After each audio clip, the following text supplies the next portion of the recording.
Marco से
वंदे बोधमयं नित्यं गुरुशंकर रूपिणां यमाश्रितो हि वक्रोवती चन्द्रसर्वैर्वन्दति उन्मदग्नमिदं प्राप्तमुच्यते पुनस्य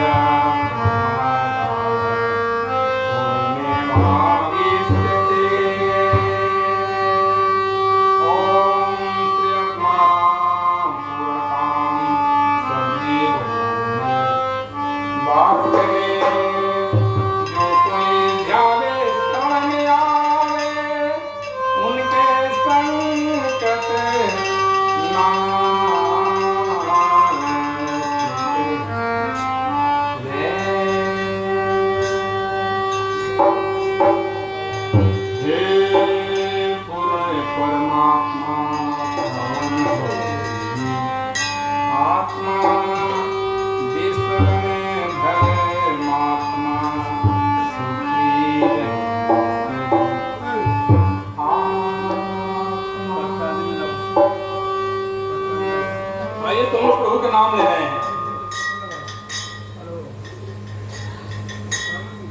कहते हैं कलयुग केवल नाम आधार,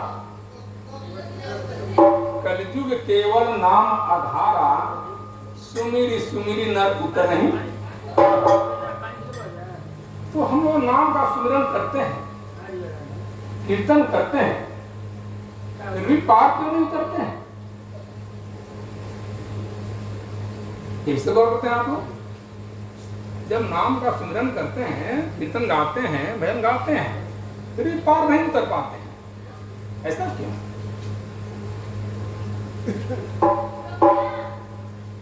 ऐसा है मनुष्य जीवन में सबसे जरूरी क्या चीज है? कभी गौर करते हैं आप लोग? किसी ने पूछा मनुष्य के लिए सबसे जरूरी क्या? सही कर्म अपनी चीज है ना। क्या करना है? कहते हैं कर्म प्रधान विश्व क्रीड़ा का जो जस करे सो तत्पर। तो कर्म तो हम लोग समझ नहीं पाते हैं, कौन कर्म अच्छा है कौन बुरा है। धोबिया घट बिच मरत पियासा, प्रभु का नाम तो हम लेते हैं। किसी ने टोकरी में लेकर आम बेच रहा था। आम बड़ी सुंदर था, बड़ी सुंदर सुंदर आम था, देखने में तो बड़ी गजब लग रहा था। लेकिन सभी आम जो है कहीं न कहीं कीड़ा से या दाग से भरा था। तो क्या वो आम कोई लेगा? नहीं ले। जैसे टोकरी बह जाएगा कहीं नहीं, आम से ही नहीं, वहां से मुकर जाएगा। उसी प्रकार आधुनिक समय में पैसा एक ऐसा चीज है कि बिना पैसा काम भी नहीं चलेगा। वर्तमान समय में। लेकिन पैसा ही आदमी का पहचान बन जाता है और पैसा से उसका परख हो जाता है। पैसा से उसका पहचान बनता है और पैसा से उसका परख बनता है। पैसे पर बहुत संत महात्माओं ने कहा कि पैसा नहीं छूना चाहिए।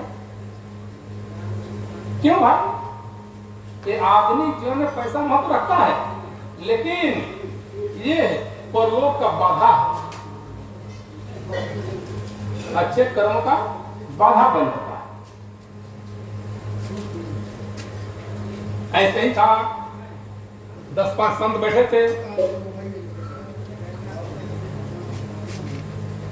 सेठ जी बड़ी आदर भाव से खाना खिला। खाना के बाद दक्षिणा देना शुरू किए। एक संत बोले, अरे हम पैसा नहीं छूते हैं, हड़ो पैसा नहीं छूते हैं। सब लोग देखते रहे, भाई बड़ा महान संत है, वो पैसा नहीं छूते हैं, पैसा बड़ा दूर रहते हैं। सेठ जी पूरा दंडवत किए, सुधकर प्रणाम किए। अरे बाप रे, इतने बड़े संत, क्या कहना है, पैसा नहीं छूते। सब संत अवाक हो गए, देखने लगे, बड़ा महान संत है भाई। सेठ जी प्रणाम करके उठे, तो जो चढ़ावने के लिए लेकर आए थे वो लेकर लौटने लगे। माता सुन सुन सुन सुन, कहां लेकर जा रहा है? महाराजा तो पैसा नहीं छूते हैं। अरे हम छूते नहीं हैं, उसको उस गमछी में बांध दो, उस गमछी में बांध। देखिए, एक आदमी पैसा छूता नहीं, एक आदमी पैसा छूता नहीं और एक आदमी पैसा को छोड़ता नहीं। एक आदमी बोला कि पैसा छूते नहीं है, गमछी बांध दो। ऐसी कथा हो रही थी जैसे आप यहाँ जब हो रहा था, किसी ने कहा कोई दान दक्षिणा करो। भाई दान करना चाहिए। अरे छोड़ो, दान ने क्या रखा है, बहुत हम दान किए हैं, बहुत नाम लिए हैं वगैरह, बहुत कुछ कहा था। ठीक है, सब लोग कह रहे हैं तो ऐसा है कि चलो 1 रुपया हम दान कर दे रहे हैं। चलो ठीक है, 1 रुपया से 1 रुपया मुट्ठी में गया। मंदिर में कथा हो रही थी, कथा विसर्जन हुआ। पूरा कथा सोचते रह गया कि दान करें कि ना करें, करें कि ना करें, करें कि ना करें। जो पैसा छुड़ाना नहीं चाहता था। कथा खत्म हुई तो मुट्ठी को खोला, मुट्ठी बांधे बांधे पसीना पसीना पूरा पैसा तर हो गया था। देखा पैसा को, हो तुमको दर्द हो रहा है, तुम रो रहा है, तुमको दान हम नहीं करेंगे। कहने का मतलब है कि एक आदमी पैसा छूता नहीं है, एक आदमी पैसा छोड़ता नहीं है। यही हम लोग का बाधा, यही जीवन का बाधा। इसका सबसे बड़ा उदाहरण, इसका सबसे बड़ा उदाहरण हमें हनुमान जी दिए हैं। हम समझ नहीं पाते हैं, नाम तो लेते हैं, रोज नाम तो गाते हैं, कीर्तन तो करते हैं, लेकिन थोड़ा भटक जाते हैं। पैसा को छूते नहीं है, पैसा को छोड़ते नहीं है। इसका सबसे बड़ा उदाहरण हनुमान जी दिए हैं। हनुमान चलते हैं लंका में, सबसे प्रथम का भेंट होता है मैनाक पर्वत से। मैनाक पर्वत यानी सोने का पहाड़। हनुमान जी परम भक्त है, आज भक्ति में पैसा मिलता है, तो सोने का पहाड़ मिला तो हनुमान जी स्पर्श करके बढ़ जाते हैं, यानी वहां ठहरते नहीं है। पैसा पर ठहरना ही आपका दुर्भाग्य बन जाता है। पैसा पर ठहरना, सोने पर ठहरना, यानी सोने पर जब ठहरेंगे तो सोने पर सो जाएंगे, और जब सो जाएंगे तो आपका जीवन ठहर जाए। मैनाक पर्वत क्या है? सोने का पहाड़। हनुमान जी वहां पर रुकते नहीं, करेंगे नहीं, सोने पर रुकेंगे फिर जीवन ठहर जाए। सोने का पहाड़ कहां से चला गया भाई? वहां पर प्राचीन काल में पर्वतों का पंख होता था, पंख उड़ते थे, पहाड़ जो थे वो उड़ते थे। तो पहाड़ उड़ेंगे और कब कहां बैठ जाएंगे कोई निश्चित तो है नहीं। कहीं बैठ गए कोचरा जैसे, सतराम जैसे शहर पर, तो सोचिए क्या होगा। इस चीज को देख करके ब्रह्मा जी को बहुत खेद हुआ कि हम इतना परिश्रम से बनाते हैं, सृष्टि को रचते हैं, और ये पहाड़ जो है क्षणिक समय में नष्ट कर देता है। ब्रह्मा माने बुद्धि, और ब्रह्मा जी को चले जाते हैं। ब्रह्मा माने बुद्धि, बुद्धि यानी बुद्धिमान व्यक्ति।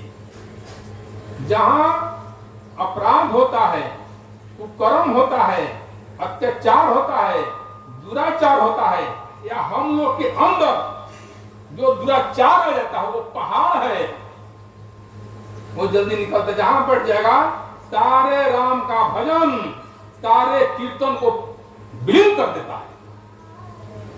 जैसे कि सड़ा हुआ आम को लेने से पूरा आदमी दूर हट जाता है, उसी प्रकार वो पहाड़ जो है जहां बैठता है खत्म कर देता है। उसी प्रकार हमारे अंदर पहाड़ की जो बुराई है, कोई नशा खाने का आदत है, भजन तो गाते हैं लेकिन मन नहीं मानता है 1-2 सेकंड के लिए, 2 घंटे, अरे भाई मैंने 2 घंटे प्रभु का नाम लेते हैं तो मन नहीं मानता है, मन काबू में नहीं रहता है। वो पहाड़ रूपी आपका बुराई आपके सिर पर चढ़ जाता है और कहते हैं प्रभु के नाम लेते फायदा नहीं हुआ। तो इस बुराई से दुखित कौन होता है भाई? उम्र तो झटन जाता है, समझ नहीं पाते हैं। इस बुराई से दुखित कौन होता है? समाज में बुराई होता है, समाज में अनाचार होता है, दुराचार होता है, व्यभिचार होता है, बलात्कार होता है, उससे दुखित कौन होता है? ब्रह्मा यानी बुद्धिजीवी व्यक्ति दुखित होता है। दुराचारी क्या दुखित होगा? पहाड़ क्या दुखित होगा? पहाड़ तो बढ़ता है कोचरा जैसे शहर पर, सतराम जैसे शहर पर, उसको विलीन कर देता है। लेकिन दुखित होते हैं ब्रह्मा जी। तो ब्रह्मा जी दुखित हुए तो कहां जाते हैं? इंद्र के पास कि तुम इंद्र रक्षा करो। इंद्र अपन वज्र देते हैं और पहाड़ों का पंख काटते हैं। तभी पहाड़ों का पंख कट गया तो जो सोना बचा, सोने का पहाड़, वो छुपने के लिए कहां गया? समुद्र में। जब समुद्र में गया, समुद्र हाँ चले आओ चले आओ चले आओ हमारे यहां। आज ये अच्छे चीज को अच्छे लोग ही ग्रहण करते हैं। हम भड़क जाते समझते नहीं, हम लोग कहानी पढ़ने लगते हैं। समुद्र आया, राम आए, कृष्ण आए, रावण आए, राम से मारे, भड़क जाते हैं। इस गहराई को नहीं समझ पाते हैं। तो समुद्र में गए, सोने का पहाड़ यानी सोना, सोना कोई सज्जन व्यक्ति, समुद्र सा व्यक्ति ग्रहण कर सकता है, अपने अंदर रख सकता है, अपने में समेट सकता है। तो उनके अंदर जाने में भी समुद्र के अंदर से सोने का पहाड़ गया तो लहर जाने नहीं दे रहा था। जो समुद्र का लहर है वो जाने नहीं दे रहा था। जैसे कि हम प्रभु के नाम तो लेते हैं, लेकिन आदत रूपी लहर, आदत रूपी जो लहर है, नशा खाने का, मन चंचल करने का, भटकने का, देखने का, तमाशा वगैरह का, ये अंदर जाने नहीं देता है। वो सोने का पहाड़ को अंदर नहीं जाने दे रहा था। तो समुद्र बोले कि तुम पवन देवता से विनती करो। पवन देवता से विनती किए और पवन देवता प्रेशर देख के सोनमैनाक पर्वत को समुद्र में इंटर करते हैं। उसी प्रकार कोई सज्जन व्यक्ति के पवन के समान हम लोग वाणी सुनते हैं तो वो जाकर इंटर करता है, और जब इंटर करता है तो वो सोना का पहाड़ में आप प्रभृत हो जाते हैं, ग्रहण कर लेते। तब वही सोने का पहाड़ पर, सोने का जो मैनाक पर्वत था उस पर कर्ज था। पवन देव उसको अंदर किए थे, पवन देव उसको अंदर किए थे। तो समुद्र बोले कि देखो तुम पर कर्ज है, तुम पर एक एहसान है, उस एहसान को जल्दी चुकता करो। वो पवन देव के पुत्र ही आज लंका में जा रहे हैं, जाकर थोड़ा सहारा करो। यानी वो बुराई रूपी पहाड़ जो है जब खत्म होता है तो अच्छे विचारों के झटके से अच्छे विचार अंदर चले जाते हैं और वही विचार आपके जीवन को सुखमय बनाता है। राम के नाम लेने का फल मिलता है, अर्थात राम नाम लेने से तरन होता है, ऐसे तरन होने वाला नहीं। हम समझ नहीं पाते हैं। तो समाज के बुराई से ब्रह्मा दुखित होते हैं, कोई बुद्धिजीवी व्यक्ति दुखित होता है और अच्छा करते हैं इंद्र। इंद्र माने कोई राजा, तो राजा तो भाई राजा होते हैं, वो तो सुनते हैं, चिंतन नहीं करते हैं। चिंतन कोई बुद्धि व्यक्ति ही करता है, यानी ब्रह्मा ही करते हैं। तो ब्रह्मा आदेश देते हैं, तब जाकर के अच्छाई मनुष्य के अंदर भरता है, तो अच्छाई से हम आगे बढ़ते हैं। चलिए समय ज्यादा नहीं है, ओवर हो गया है। दो बार प्रभु का नाम ले ले, तब और भी सुनेंगे हम लोग। जय सिया राम, जय जय सिया राम, जय सिया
हमारे यहाँ जितने शब्द बने हैं वो शब्दों के पीछे बहुत बड़ा शब्द होता है।